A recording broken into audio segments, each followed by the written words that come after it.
Drug दो, drug दो, drug दो, ड्रग दो, मुझे ड्रग दो, मुझे ड्रग्स दो, ड्रग दो, मेरे लिए गांजा लाओ, चरस लाओ, एमडीएमए लाओ, एक्सटेसी लाओ।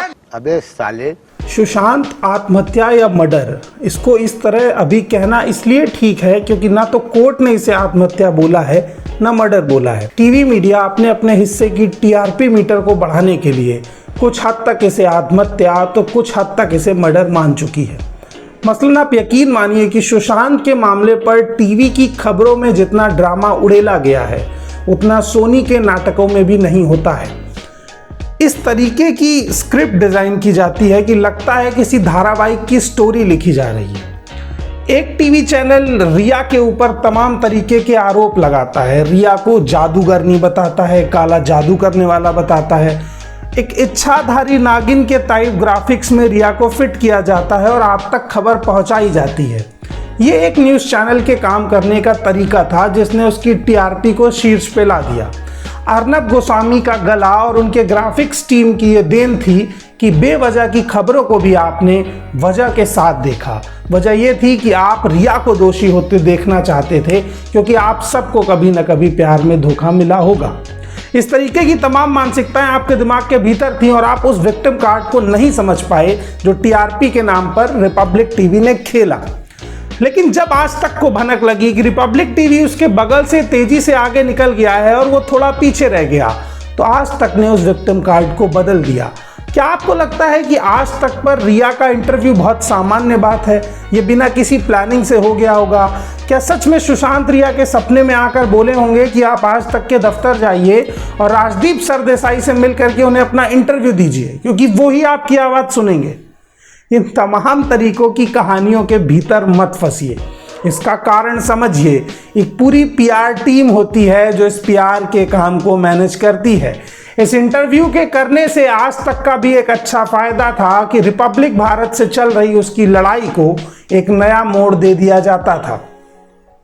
और फायदा था रिया चक्रवर्ती और उनकी पीआर टीम का भी कि रिया को अपनी बात रखने का एक स्पेस मिल गया था। सुशांत ने बताया मुझे। क्या बोला? सुशांत मेरे सपने में आया था। क्या बोला? और उसने बोला कि तुम्हें स्पीक द ट्रूथ। कुछ भी। अब मैं आपको लेके चलता हूं उन तमाम टीवी चैनल्स के ऊपर चलने वाली बहस, डिबेट और कार्यक्रमों में जिसमें रिया चक्रवर्ती और सुशांत की हत्या को कैसे काला जादू, जादूगरनी, इश्क का जादू, सुशांत के पैसे का हिसाब, इन तमाम तरीके के थंबनेल में गढ़ा गया। जैसे एक बड़ा शानदार थंबनेल बनाया रिपब्लिक भारत में, बाबू सॉरी मुझे माफ़ कर दो। इस थंबनेल के ज़बरदस्त व्यूज़ आए, लेकिन इसके पीछे की स्टोरी क्या थी ये तब बाद में पता चली आपको जब आपने उस थंबनेल पे क्लिक किया। ये वो पत्रकारिता थी जिसने टीआरपी के लिए सुशांत की मौत का पूरा इस्तेमाल किया और अभी भी किया जा रहा है। सुशांत की खबर में मनगढ़ंत कहानियाँ जोड़ करके आपको खबर के फॉर्मेट में दिखाई जा रही हैं। अगर आपको इसी तरीके की खबरें देखनी है तो आप सास बहू के सीरियल देख लीजिए, कम से कम आप बायस्ड खबर तो नहीं देखेंगे। आज तक हो या रिपब्लिक भारत हो या एबीपी न्यूज़ हो, सुशांत की आत्महत्या पर इन तमाम चैनलों ने टीआरपी के मीटर तोड़े हैं और आपको झूठ दिखाया है। पिछले एक महीने में अगर मैं आज तक रिपब्लिक भारत और एबीपी न्यूज़ की डिबेट्स का आकलन करता हूं और मैं उनके यूट्यूब चैनल के कुछ फॉर्मेट साइड बाय साइड आप मेरी स्क्रीन पर देखते भी जाइए, तो औसतन 100 में से 80 खबरें सुशांत की आत्महत्या पर रही हैं। ये औसत आज तक का भी है, ये एबीपी न्यूज़ का भी है और ये रिपब्लिक भारत का भी है। वो जो रिपब्लिक भारत पे सो कॉल्ड पूछता है भारत ग्राफिक्स और आग के गोले की वजह से चलता है, उसमें से पिछले 2 महीने की तमाम डिबेट्स का 90% रेशियो जो है वो सुशांत की आत्महत्या पर रहा है। मेरा भारत जो सवाल पूछना चाहता है उस भारत से जो सुदर्शन टीवी और रिपब्लिक भारत जैसे चैनलों का है, वो ये है कि क्या किसानों की लॉकडाउन में जो फसलों की समस्या थी, उनको खाद नहीं मिल पा रही है, उनका अनाज मंडी तक नहीं पहुंच रहा है, या फिर कोरोना के हॉस्पिटल्स में लोगों को बेड नहीं मिल पा रहे हैं, लोग सड़क पर मर रहे हैं, ये स्थिति है।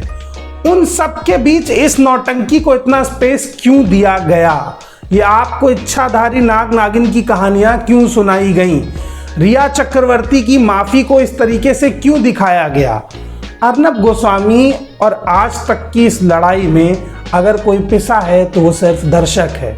दोनों चैनल्स की टीआरपी के मीटर में इजाफा हुआ है, लेकिन आपकी मानसिक समझदारी नीचे गिर गई है। आप खबर के नाम पर गोबर देख रहे हैं तो टीवी मीडिया चैनल आपको गोबर परोस रहे हैं। कि सच्चाई से आप मुंह नहीं छिपा सकते हैं। एबीपी न्यूज वही चैनल है जिसने सुशांत की आत्मा का भी इंटरव्यू कर दिया था। आप बेफिक्र रहिए, आपके मरने के बाद भी किसी दिन आपकी आत्मा का इंटरव्यू हो जाएगा। मैं कहता हूं कि ये तमाम टीवी चैनल जो आज तक व्यापम घोटाला, पीएम केयर फंड घोटाला और वेंटिलेटर में जो घोटाला हुआ है, इसके खिलाफ एक रत्ती भर सवाल नहीं पूछ पाए, वो आज रिया चक्रवर्ती के सपने के ऊपर एक एपिसोड डिजाइन कर रहे हैं। आज तक ने बड़ा शानदार ग्राफिक्स बनाया था, उसमें आग के भीतर से एक और टेक्स्ट निकल के आता है जो बताता है कि नंबर 1 इंटरव्यू हम आपको करके दिखाएंगे, दोषी नंबर 1 रिया चक्रवर्ती का सबसे एक्सक्लूसिव इंटरव्यू।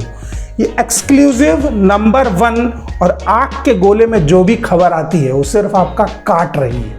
ये यकीनन बात मानिए कि रिया चक्रवर्ती ने सुशांत के साथ गलत किया हो या ना किया हो, ये तय कोर्ट करेगा। लेकिन रिया और सुशांत के नाम पर देश के तमाम बड़े मीडिया चैनलों ने जो आपके साथ किया है वो वाकई गलत है।